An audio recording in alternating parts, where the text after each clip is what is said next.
అందరికీ నమస్కారం. నా పేరు నందన. నా పేరు చరిష్మ. మేము 7వ తరగతి విద్యార్థులం. ఈరోజు మేము చెప్పబోయేది పైడితల్లి అమ్మవారి జాతర గురించి.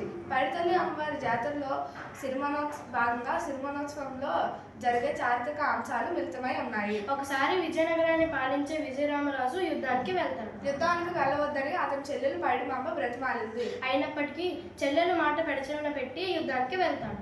అక్కడ తాండ్రపాపారాయుడి చేతిలో రామరాజు మరణిస్తాడు. అది విని దగ్గరలో ఉన్న పెద్ద చెరువులో ఆత్మార్పణ చేసుకుంది పైడిమాంబ. కొంతకాలానికి తన స్నేహితురాలు కలలో కనిపించి తాను పెద్ద చెరువులో విగ్రహమై వెలుస్తానని తనకు గుడి కట్టాలని చెప్పింది. అలా ఆ గట్టు మీదపై ఆమె విగ్రహాన్ని ప్రతిష్ఠించారు. విజయదశమి తర్వాత వచ్చే మొదటి మంగళవారం నాడు ఆమె విగ్రహాన్ని ప్రతిష్ఠ చేశారు. ప్రతి ఏడు పైడితల్లి సిరిమనోత్సవం జరుగుతుంది. పైడిమాంబ ఉత్తరాంధ్ర ప్రజలు ఎలవెలుపు. అమ్మవారు వెలిసిన తర్వాత ఈ ప్రాంత ప్రజలు ఎలాంటి వైపరీత్యాలకు గురి కాలేదు. అదంతా అమ్మవారి దయ అని ఈ ప్రాంత ప్రజలు భావిస్తారు. రాబోయే సంవత్సర కాలంలో జరగబోయే మంచి చెడులను అమ్మవారు పూజారి రూపంలో చెప్తుందని భక్తుల విశ్వాసం. ఇలా సిరిమనోత్సవం అంగరంగ వైభవంగా జరుగుతుంది. ధన్యవాదాలు.